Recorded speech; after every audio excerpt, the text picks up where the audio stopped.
Hi friends, ಮಂಗಳ cooking ಚಾನಲ್ಗೆ ಸ್ವಾಗತ. ಇವತ್ತು ನಾನು ಕುಕ್ಕರಲ್ಲಿ ಚಿತ್ರಾನ್ನ ಯಾವ ಥರ ಸಿಂಪಲ್ಲಾಗಿ ಮಾಡೋದು ತೋರಿಸ್ತಾ ಇದ್ದೀನಿ. ಇದಕ್ಕೆ ಯಾವುದೇ ಥರ ಮಸಾಲನೂ ಹಾಕಲ್ಲ. ನೋಡಿರಿ, ಈ ಥರ ಮಾಡಿ ನೀವು ಚಿತ್ರಾನ್ನ ಎಷ್ಟು ಚೆನ್ನಾಗಿರುತ್ತೆ ಅಂತ. ಬನ್ನಿರಿ ತೋರಿಸ್ತೀನಿ. ನಾನೀಗ ಸಿಂಪಲ್ಲಾಗಿ ಚಿತ್ರಾನ್ನ ಮಾಡೋದು ತೋರ್ಸಕ್ಕೆ ಈಗ ಕುಕ್ಕರ್ ಇಟ್ಟೀನಿ. ನಾನು ಗ್ಯಾಸ್ ಆನ್ ಮಾಡ್ತೀನಿ.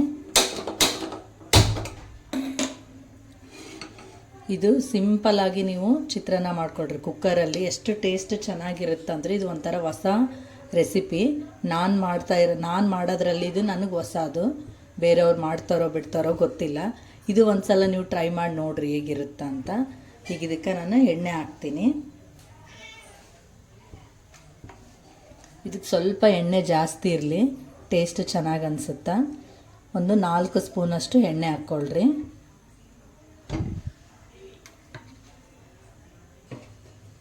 ಇದು ಸ್ವಲ್ಪ ಎಣ್ಣೆ ಬಿಸಿ ಆಗಲಿ. ಜೀರಿಗೆ, ಸಾಸಿವೆ ಹಾಕೋಣ.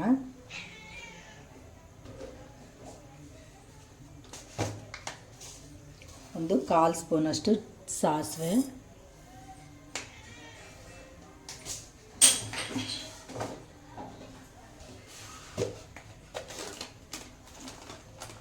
ಒಂದು 1/4 ಸ್ಪೂನಷ್ಟು ಜೀರಿಗೆ ಹಾಕ್ತೀನಿ.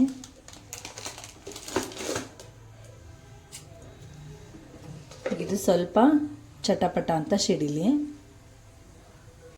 ಈಗ ಜೀರಿಗೆ ಚಟಪಟ ಅಂದಿದ್ದಾವೆ. ಸ್ವಲ್ಪ ಕರಿಬೇವು ಹಾಕ್ತೀನಿ. ಈಗ ನಾನೊಂದು 2 ಹಸಿಮೆಣಸಿನ್ಕಾಯಿ ಹೆಚ್ಚಿಟ್ಕೊಂಡಿದ್ದೀನಿ.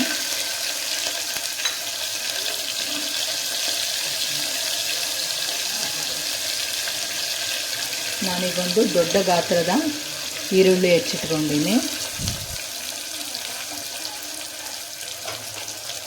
ಇದಕ್ಕೇನು ನೀವು ಪೂರ್ತಿ ಎಲ್ಲ ತರಕಾರಿಗಳು ಹಾಕೋ ಅವಶ್ಯಕತೆಯೂ ಇರಲ್ಲ.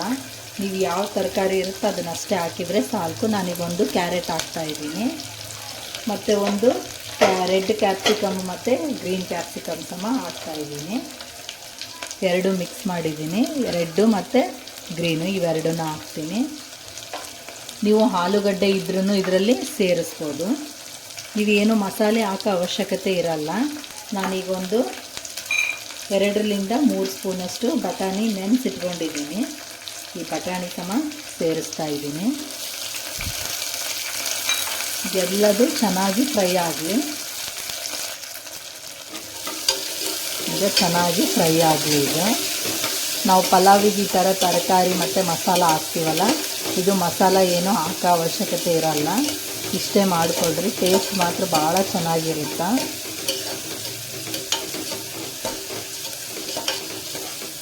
ಇದು ಸ್ವಲ್ಪ ಫ್ರೈ ಆಗಲಿ.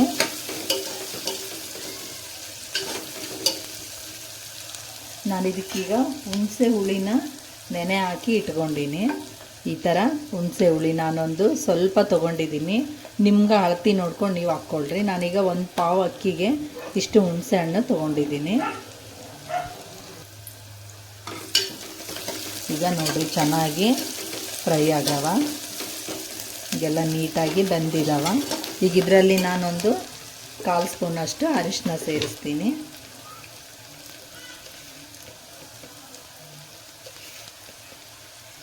ಒಂದು 1/4 ಸ್ಪೂನಷ್ಟು ಅರಿಶಿನ ಹಾಕ್ಕೊಂಡಿನಿ.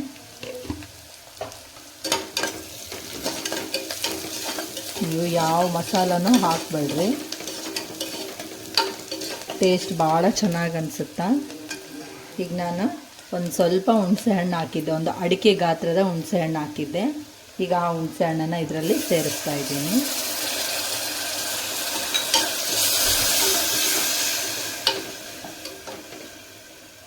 ಈಗಿದು ನೀವು 1 ಪಾವು ಅಕ್ಕಿ ಹಾಕಿರ್ತೀರಲ್ಲ, 1 ಗ್ಲಾಸ್ ಅಕ್ಕಿ ಹಾಕಿದರೆ ನೀವು 1.5 ಗ್ಲಾಸ್ ಅಷ್ಟು ನೀರು ಹಾಕ್ರಿ ಸಾಕು. ಯಾಕಂದರೆ ತರಕಾರಿಯಲ್ಲಿ ಎಲ್ಲ ನೀರು ಇರುತ್ತಲ್ಲ, ಜಾಸ್ತಿ ನೀರಿನ ಅವಶ್ಯಕತೆ ಬೇಡ. 1.5 ಗ್ಲಾಸ್ ಅಷ್ಟು ನೀರು ಹಾಕ್ರಿ. ಈಗ ನಾನು ನೀರು ಸೇರಿಸ್ತೀನಿ. ಈಗ ಹುಣಸೆ ಹಣ್ಣಲ್ಲಿ ಒಂದು 1/4 ಭಾಗದಷ್ಟು ನೀರಿತ್ತು. ಈಗ ನಾನು 1 ಗ್ಲಾಸಷ್ಟು ನೀರು ಹಾಕಿದ್ದೀನಿ.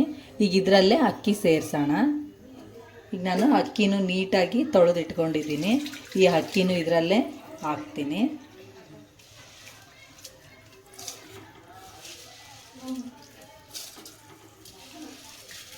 ಈಗಿದು ನೀವು 1 ವಿಸಿಲಾದರೂ ಇಲ್ಲ 2 ವಿಸಿಲಾದರೂ ಹೊಡಿಸಿದ್ರೆ ಈ ರೈಸ್ ರೆಡಿ ಆಗುತ್ತಾ. ಈಗ ನಾನು ಅಕ್ಕಿನೂ ಹಾಕಿದ್ದೀನಿ, ನೀರು ಹಾಕಿದ್ದೀನಿ. ಇದು ಸ್ವಲ್ಪ ಬಿಸಿ ಕಡಿಮೆ ಇರುವಾಗ ನೀವು ಈ ಥರ ಒಂದು ಬೆರಳಿಟ್ಟು ನೋಡಿರಿ. ಈ ಥರ ಬೆರಳಿಟ್ರೆ ನೀವು ಒಂದು ಪಾವು ಹಾಕಿದರೆ ಇಷ್ಟಕ್ಕೆ ನೀರು ಹಾಕ್ರಿ, ಕಡಿಮೆ ಹಾಕಿದರೆ ಸ್ವಲ್ಪ ಕಡಿಮೆ ಹಾಕ್ರಿ.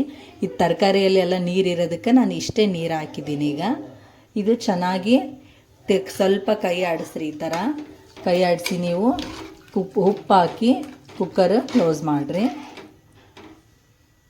ಈಗ ನಾನು ಉಪ್ಪು ಹಾಕ್ತೀನಿ.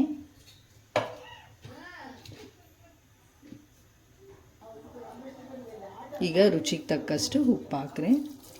ನಿಮ್ಮ ರುಚಿಗೆ ಎಷ್ಟು ನೋಡಿಕೊಂಡು ಉಪ್ಪು ಹಾಕ್ಕೊಡ್ರಿ. ಈಗ ಸ್ವಲ್ಪ ಈ ಥರ ಕೈ ಆಡಿಸಿ ನಾನೀಗ ಒಂದೇ ವಿಸಿಲ್ ಹೊಡಿಸ್ತೀನಿ, ಸಾಕು. ಕುಕ್ಕರ್ ಕ್ಲೋಸ್ ಮಾಡ್ತೀನಿ.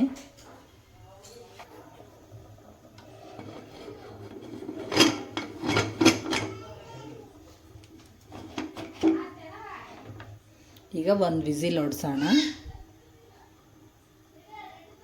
ಈಗ ಕುಕ್ಕರ್ ವಿಸಿಲು ಹೋಗಿದೆ. ಈಗ ನಾವು ಕುಕ್ಕರ್ ಓಪನ್ ಮಾಡ್ತೀನಿ ನೋಡ್ರಿ.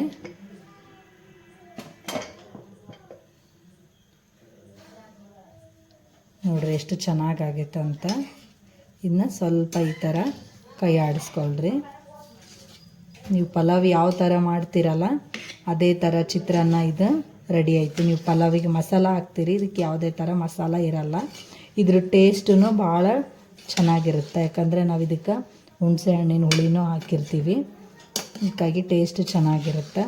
ಈ ಥರ ಸ್ವಲ್ಪ ನೀವು ಕೈ ಆಡಿಸ್ರಿ. ಎಲ್ಲ ತರಕಾರಿ ಎಲ್ಲ ಕಡೆನೂ ಮಿಕ್ಸ್ ಆಗ್ತಾವೆ. ಈ ಥರ ಆದರೆ ನಮ್ಮ ಚಿತ್ರಾನ್ನ ರೆಡಿ ಆಯಿತು. ನಾವು ಅನ್ನ ಮಾಡಿ ಕಲಸೋಕ್ಕಿಂತ ಈ ಥರ ನಾವು ಕುಕ್ಕರಲ್ಲೇ ರೆಡಿ ಆಗಿಬಿಡುತ್ತೆ. ಇದಕ್ಕೆ ಮೇಲ್ಗಡೆ ಸ್ವಲ್ಪ ಕೊತ್ತಂಬರಿ ಉದುರಿಸಿದ್ರೆ ಆಯಿತು. ನೀವು ಇದಕ್ಕೆ ಲಿಂಬೆಹಣ್ಣು ಹಾಕೋ ಅವಶ್ಯಕತೆಯೂ ಇರಲ್ಲ, ನಾವು ಹುಣಸೆ ಹುಳಿ ಹಾಕಿರ್ತೀವಿ, ಹಾಗಾಗಿ ಲಿಂಬೆಹಣ್ಣು ಅವಶ್ಯಕತೆಯೂ ಇರಲ್ಲ. ಈಗ ಟೇಸ್ಟು ಚೆನ್ನಾಗಾಗೈತೆ. ಈಗ ಈ ವಿಡಿಯೋ ನಿಮ್ಗೆ ಇಷ್ಟ ಆದರೆ ಲೈಕ್ ಮಾಡಿರಿ, ಶೇರ್ ಮಾಡಿರಿ, ಸಬ್ಸ್ಕ್ರೈಬ್ ಆಗಿರಿ. ಮತ್ತು ಮುಂದಿನ ವಿಡಿಯೋದಲ್ಲಿ ಭೇಟಿ ಆಗೋಣ. ಬಾಯ್.